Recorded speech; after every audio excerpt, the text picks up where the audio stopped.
So, have you ever been in a museum and you're looking at this incredible painting, and then you look over at, say, an ancient, gorgeous face, and you wonder, why is one called fine art and the other decorative art?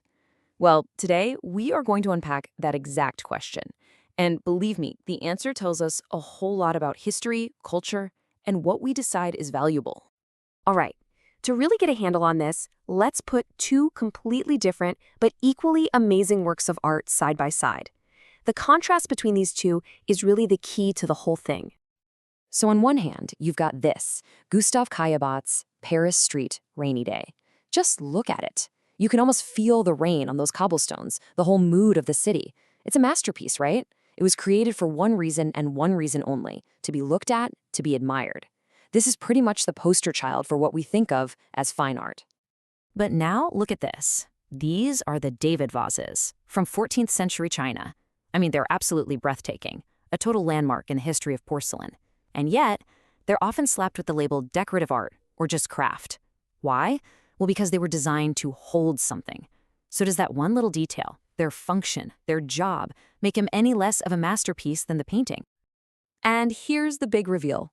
The word fine isn't actually about quality. It's not saying the painting is better than the vase. Instead, it's a clue about a very specific, very European idea that the purest forms of art are the ones that don't have a practical job to do. A painting's only function is to be a painting.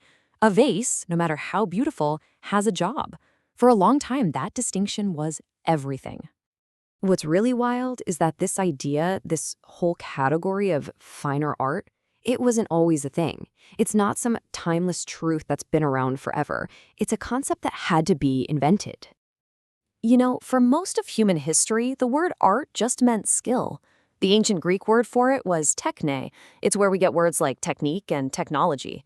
You could talk about the art of medicine or the art of war just as easily as the art of sculpture. This idea of separating them out came way, way later. And you can literally watch this idea evolve over time. In the ancient world, art was just skill. Then, during the Renaissance in Italy, you start to see a little shift with the arts of design. But the real split, the official wall built between art and craft, that doesn't really get cemented until the 18th century. And as we're about to see, it was a wall that was just begging to be torn down. So, what was the new dividing line that this 18th century system created? What was the rule that officially separated the fine arts from, well, from everything else? And here it is. This is the heart of it. Fine art got redefined as something made purely for you to think about, for its beauty, its message, its intellectual heft. Its main purpose was pure expression, totally separate from any kind of day-to-day use. This created this huge divide. On one side, you have fine art, which is all about the artist's genius and imagination, and on the other, applied art, which is valued for being really well made for a specific purpose. And check out that last line. Appreciating fine art was supposed to require good taste. It basically created an exclusive little club. But, and this is a really big but, we have to be clear. This whole hierarchy of art wasn't some global rule. It was a very specific Western European invention. At first, that fine arts club was super exclusive. You had the big five, and that was it. But, of course, as culture and technology changed, the list had to get bigger. Photography had to fight its way in, then film, and eventually even things like studio pottery and glass, which used to be firmly on the craft side of the line, started to cross over. And this might be the most important point of all. This entire way of thinking, of splitting art from craft, is a Western cultural invention. It is not a universal truth. Plenty of other cultures around the world never drew that sharp line, and they valued objects based on a whole different set of ideas. For example, in traditional China, the important distinction wasn't between art and craft, but between paintings made by scholars and those made by professional artisans at the court.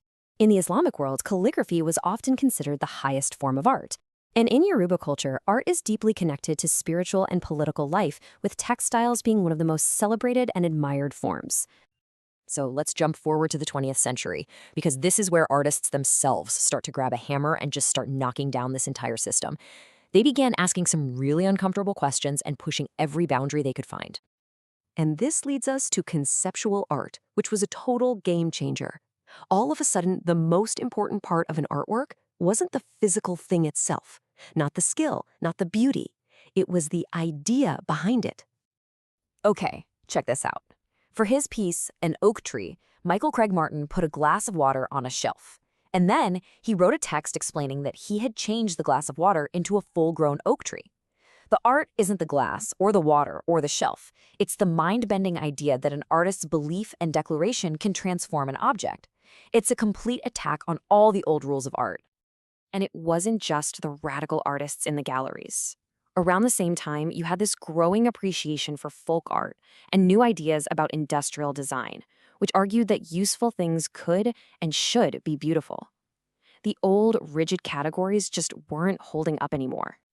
So, if the whole concept is outdated, if the artists and theorists have moved on, why are we even talking about it?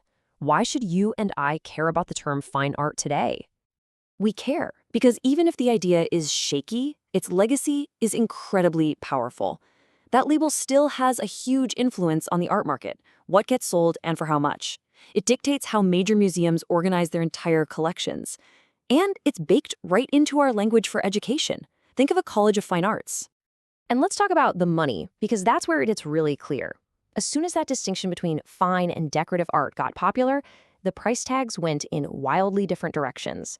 A painting suddenly became worth way, way more than an equally beautiful, equally skillful piece of furniture from the exact same period. And that gap, born from a simple label, is still a big deal in auction houses today. So that's where we are now. The line between fine art and craft it's pretty much gone. And that makes you wonder, doesn't it? What other categories that we just take for granted today will seem totally strange to people in the future?